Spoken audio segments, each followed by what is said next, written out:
Good morning all students of class fourth. देखिए बच्चों, ये जो बुक है आपकी इंग्लिश रीडर की क्लास फोर्थ की बुक, जिसकी एक पोएम थी डस्ट इफ़ यू मस्ट, जो मैं आपको रीड करवा चुकी हूँ, समझा चुकी हूँ, और आज उसकी एक्सरसाइज मैं आपको कंप्लीट करवाऊँगी। चलिए देखते हैं इसकी एक्सरसाइज। एक्सरसाइज ए है, describe the following lines in your own words. यानी यहाँ जो 2 लाइन्स दी गई हैं उन्हें अपने शब्दों में व्यक्त करना है, यानी अपने शब्दों में लिखना है कि आप इन 2 लाइनों से समझ आ रहा है। तो फर्स्ट लाइन है आपकी, and when you go as go you must. ये आपके दो ओरल क्वेश्चंस हैं जिनके यहाँ आंसर है। फर्स्ट आंसर है आपका, when death comes don't fear it, you must welcome death as it is your duty to go। Second question है आपका, you yourself will make more dust। इसका राइट आंसर है, there is no end to dust, it will always be there and in death we add more dust। अब आते हैं आपके written questions हैं आपके 4। फर्स्ट क्वेश्चन देखेंगे हम। फर्स्ट क्वेश्चन है, why does the poet means by the phrase dust if you must. यानी कि यहाँ जो ये पोएम है डस्ट इफ़ यू मस्ट, ये जो पोएम है, कवि का इस पोएम से क्या तात्पर्य है। तो चलिए देखते हैं हम इसका आंसर। फर्स्ट क्वेश्चन का आंसर है आपका, the poet means by the phrase dust if you must that we should clean dust when it is needed, we should not waste our too much time in dusting and cleaning. Next question है आपका, why is it important to understand the difference between want and need. इसका second question है आपका, it is important to understand difference between want and need because many time we waste our time, energy and wealth to satisfy our wish, but it is not necessary।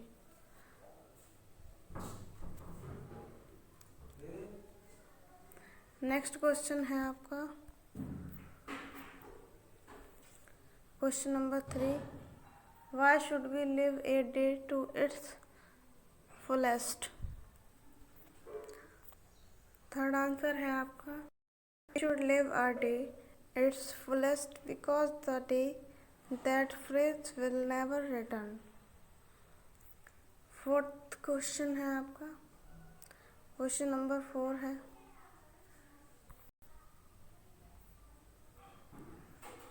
why does the poet refer to old age as unkind। इसका right answer है, the poet returned to the old age as unkind because old age is the most critical age of life। Our body weakens and our senses do not respond, it is full of difficult। तो इस तरह से जो ये आपकी जो reading exercise थी, जो मैंने कंप्लीट करवा दी है आपको, एंड जो नेक्स्ट एक्सरसाइज है आपकी वर्ड बिल्डिंग, वो भी मैं आपको अभी कंप्लीट करवा देती हूँ। इसमें आपको समझना है, फिल इन द ब्लैंक्स हैं। कंप्लीट करने के लिए सेंटेंसेस दिए गए हैं। फर्स्ट है आपका, complete the following by using the opposite of the underlined words। यानी कि यहाँ पर जो रेड कलर के अंडरलाइन वर्ड्स दिए गए हैं, इन वर्ड्स का आपको अपोजिट वर्ड यहाँ पर फिल करना है। चलिए देखते हैं हम।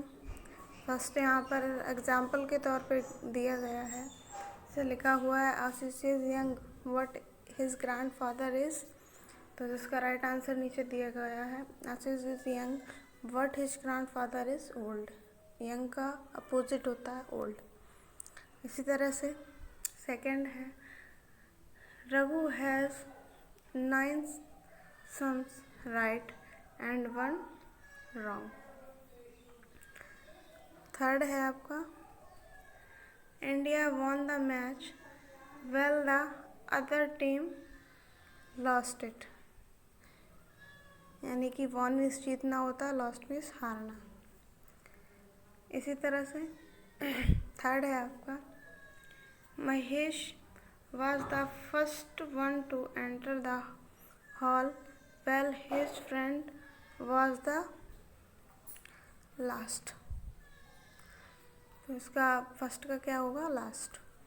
इसी तरह से यहाँ पर फोर्थ दिया गया है, फोर्थ है, whatever she said in court was turn nothing was false, sorry true, nothing was false. यहाँ पर ट्रू है और ट्रू का अपोजिट फॉल्स होता है।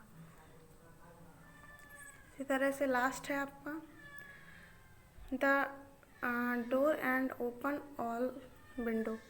तो यहाँ ओपन का अपोजिट क्या होता है, close. Close the door and open all the window. इस तरह से आपकी ये एक्सरसाइज भी कंप्लीट हो चुकी है और मैं आशा करती हूँ कि आप अपना चैप्टर्स कंप्लीट कर रहे होंगे। Thank you, that's all.